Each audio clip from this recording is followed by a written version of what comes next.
भक्तों, मांसाहार पुण्य है या पाप? आज इस संदर्भ में हम आपको एक कथा सुनाने जा रहे हैं। यह बात उन दिनों की है जब भगवान श्री कृष्ण अपने बालपन में थे। एक बार जब श्री कृष्ण एक पेड़ के नीचे बैठे बांसुरी बजा रहे थे, उसी तरफ एक हिरन दौड़ता चला आया और उनके पीछे जाकर छुप गया। वो हिरन बहुत ही घबराया हुआ था। भगवान श्री कृष्ण ने उसके सिर पर हाथ फेरते हुए कहा, क्या हुआ, तुम क्यों छुप रहे हो? उसका पीछा करते हुए एक शिकारी भी वहां आ पहुंचा और बोला, यह मेरा शिकार है, इसे मुझे दे दो, इस पर मेरा अधिकार है। तब भगवान श्री कृष्ण बोले, हर जीवित जीव पर उसका खुद का अधिकार होता है, न कि किसी का। तब वह शिकारी क्रोध में बोला, यह मेरा शिकार है, इसे मैं पकाकर खाऊंगा। तब भगवान श्री कृष्ण बोले, किसी भी जीव को मारकर खाना पाप की श्रेणी में आता है। क्या तुम पाप के भागी बनना चाहते हो? मांसाहार पुण्य है या पाप? क्या तुम धर्म को नहीं जानते? तब वह शिकारी बोला, मैं तुम्हारे जितना शिक्षित तो नहीं कि यह जानूं कि मांसाहार पुण्य है या पाप, पर मैं यह जानता हूँ कि जीव को मारकर खाना, इसमें कोई हर्ज नहीं। मांसाहार से तो एक तो वह जीव को जीव बंधन से मुक्त कर रहा हूँ, फिर क्यों मांसाहार से मना किया जाता है? मांसाहारी होने को क्यों नहीं कहा जाता? वैसे भी मैं इसको मारकर नीच योनि से मुक्ति दिलाकर पुण्य ही कमा रहा हूँ, फिर इस पर पाबंदी क्यों? इसे तो प्रोत्साहित करना चाहिए। जहाँ तक मैंने सुना है, जीव हत्या तो शास्त्रों में भी बताया गया है। राजा लोग शिकार किया करते थे। ऐसे तमाम तर्क देते हुए श्री कृष्ण से पूछा कि फिर क्यों ये मांसाहार गलत है और पाप की श्रेणी में आता है? आप ही बताइए, मांसाहार पुण्य है या पाप? भगवान श्री कृष्ण समझ गए कि इसकी बुद्धि मांस खाने के कारण तामसिक हो गई है और उसने सोचने और समझने की बुद्धि भी खो दी है।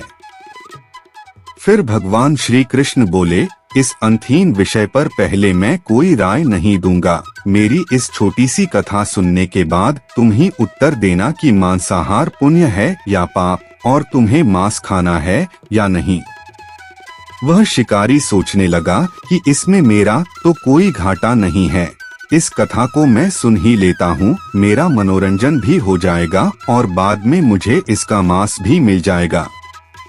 तो भगवान श्री कृष्ण ने अपनी कथा आरंभ की। एक बार मगध में खाद्य संकट खड़ा हो गया तो अन्न का उत्पादन कम रहा। राजा को चिंता हुई कि यदि इस समस्या का शीघ्र निदान नहीं किया गया तो संरक्षित अनाज कोष भी खत्म हो जाएगा और संकट भीषण हो जाएगा।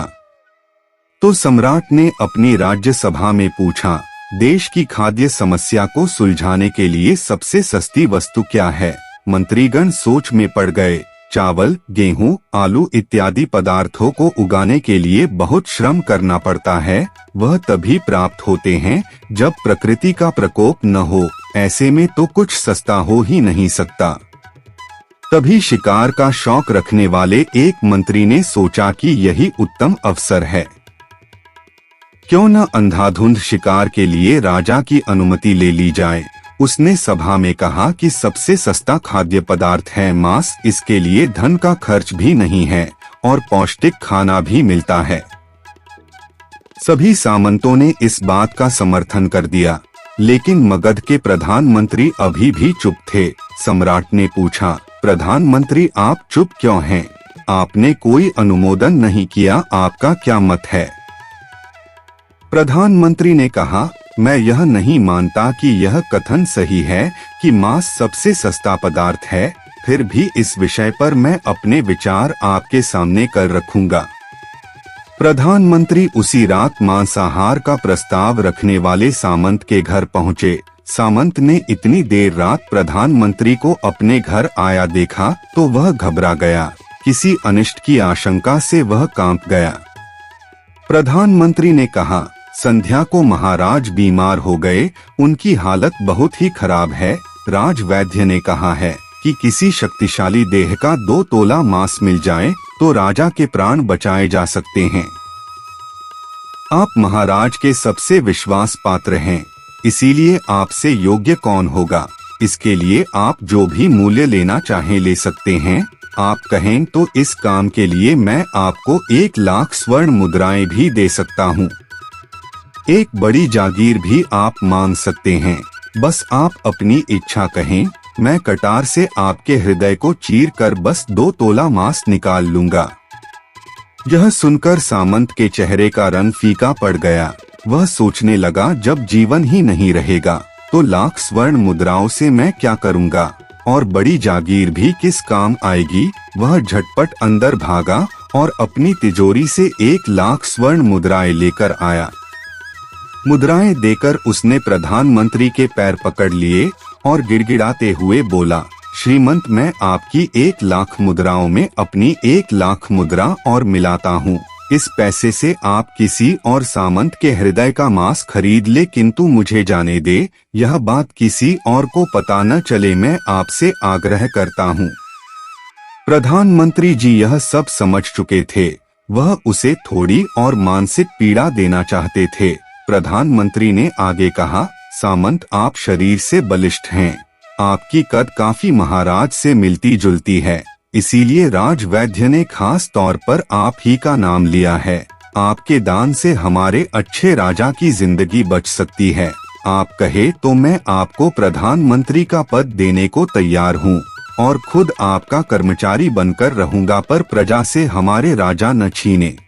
सामंत तो फंसता हुआ दिख रहा था। उसने शरीर पर अंग वस्त्र रखकर अपने जूते भी पहन लिए। जैसे ही वह वहां से भागने वाला था, वह तुरंत प्रधानमंत्री के पैरों में लेट गया। उसने याचना की कि प्रधानमंत्री, मैं इसके योग्य नहीं हूँ। जब प्राण ही नहीं रहेंगे तो प्रधानमंत्री पद का या राजा का सिंहासन भी मिल जाए तो मैं उसका क्या करूँगा। आप चाहें तो मेरा सब कुछ ले लें, पर मेरे प्राण न लें।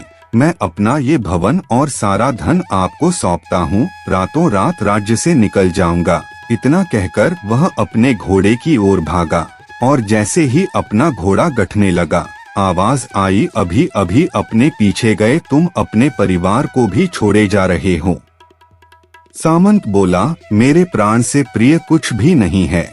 जब जीवन ही न रहेगा तो कुटुंब का क्या करूंगा। जीवन रहा तो ऐसे ही सुखी रह लूंगा। इतना कहकर घोड़े पर छलांग लगाकर बैठ भी गया। वह अभी चलने को ही था कि प्रधानमंत्री ने घोड़े की साख पकड़ ली। वह सामंत से बोला, भागने की जरूरत नहीं है, आप आराम से घर पर ही रहो, मैं किसी और का प्रयास करता हूँ। यह कहकर प्रधानमंत्री वहां से चले गए। प्रधानमंत्री के वहां से जाने पर सामंत के अंदर कुछ जान तो आई, परंतु बेचैनी बनी रही।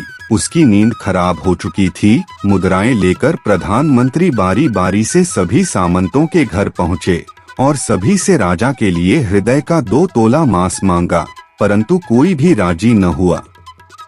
सबने अपने बचाव के लिए प्रधानमंत्री को 1,00,000 और 5,00,000 मुद्राएं तक दे दी। इस प्रकार प्रधानमंत्री ने एक ही रात में करोड़ों स्वर्ण मुद्राएं जमा कर ली। फिर सुबह होने से पहले ही अपने महल में पहुंच गया। अगले ही दिन राजसभा में सभी सामंत समय से पहले ही पहुंच गए। सभी यह जानना चाहते थे कि राजा स्वस्थ है कि नहीं, लेकिन कोई भी किसी से भेद नहीं खोलता था। सबको राजवैद्य की तलाश थी, उनसे ही उन्हें कुछ सूचना मिल सकती थी। प्रधानमंत्री ने सैनिकों को आज्ञा दे रखी थी कि जब तक महाराज राजसभा में न आए, किसी भी सामंत को भी महल से बाहर जाने की आज्ञा नहीं है। राजा सभा में अपनी चिर परिचित गति में आए और अपने सिंहासन पर आकर बैठे। सभी सामंतों ने देखा, कहीं से भी राजा उन्हें अस्वस्थ नहीं लगे। उन्हें तो कुछ हुआ ही न था। प्रधानमंत्री ने उनसे झूठ बोला। हर सामंत के मन में यही विचार चल रहा था, पर कोई भी किसी और को कुछ भी न बोल रहा था। तभी प्रधानमंत्री ने राजा के समक्ष 1 करोड़ स्वर्ण मुद्राएं रख दी। राजा ने पूछा, ये स्वर्ण मुद्राएं किसके लिए है और कहां से आई? प्रधानमंत्री ने कहा, 2 तोले मांस के लिए इतनी धनराशि जुटाई है, पर मांस न मिला। अपनी जान बचाने के लिए सामंतों ने यह मुद्राएं दी हैं। अब आप यह विचार कीजिए, मांस कितना सस्ता है। राजा को बात समझ में आ गई। उन्होंने प्रजा को अतिरिक्त परिश्रम करने का निवेदन किया और राजा के अनाज भंडार में से अनाज निकालकर श्रमिकों को दिया गया। उन्होंने पौष्टिक सब्जियों की खेती का तुरंत आदेश दिया।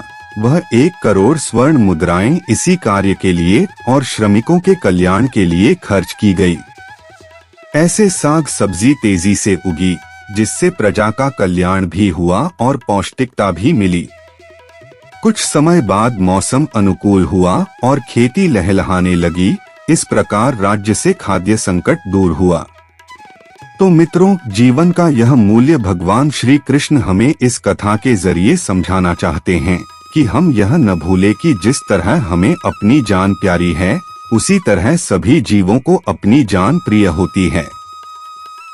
अपने दिल से जानिए पराये दिल का हाल। यदि संसार के संबंधों से मुक्त करने का तर्क सही है, यदि जीव हत्या जीव को संसार बंधन से मुक्त करने का तरीका है, तो अत्याचारी द्वारा किया गया नरसंहार भी मान्य है। वह भी ये तर्क दे सकते हैं कि वह लोग जीवन के कष्ट से आप लोगों को मुक्त कर रहे हैं। अगर उसके लिए वह जीवन बोझ होता, तो कभी भी अपनी जान बचाने के लिए संघर्ष नहीं करता। आपसे भागता नहीं, जो आपके सामने असहाय हो जाता है, उसे प्राण गंवाने पड़ते हैं। जिन जीवों को मारकर आप खा रहे हैं, उन्हें तो प्राण बचाने का अवसर भी नहीं मिलता। बर्बरता सिर्फ वही नहीं है जहां सिर्फ मानव का रक्त बहता है, बर्बरता उसे भी कही जाती है जहां स्वार्थ के लिए किसी जीव की हत्या कर दी जाए। हम अंत समय में जिंदगी भर के पापों के लिए जिंदगी भर सुकर्म करने की कोशिश करते हैं, परंतु हम यह भूल जाते हैं कि जब वह जीव हमारे लिए काटा गया और हमारे लिए तड़पा, उसका श्राप हमें इस जीवन में ही नहीं बल्कि अगले जीवन तक नहीं छोड़ता। परमात्मा से यह ज्ञान पाकर शिकारी परिपूर्ण हो गया और उसे ज्ञान की प्राप्ति हो गई और वह जान गया कि महानता जीवन लेने में नहीं बल्कि जीवन देने में है। शिकारी भगवान के आगे हाथ जोड़कर वहां से चला गया और उसने कसम खा ली कि वह अपने संपूर्ण जीवन में किसी को भी कभी चोट नहीं पहुंचाएगा। कमेंट में अपने विचार जरूर दीजिएगा।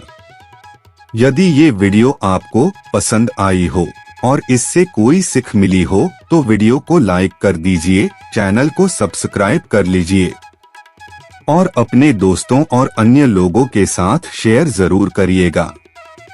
दोस्तों, इस वीडियो में बस इतना ही। मैं आशा करता हूँ कि आप लोगों ने इस वीडियो के माध्यम से बहुत कुछ सीखा होगा। मिलते हैं एक नए वीडियो के साथ, तब तक के लिए अपना ख्याल रखिएगा। वीडियो को अंत तक देखने के लिए आपका बहुत बहुत धन्यवाद। जय श्री कृष्णा।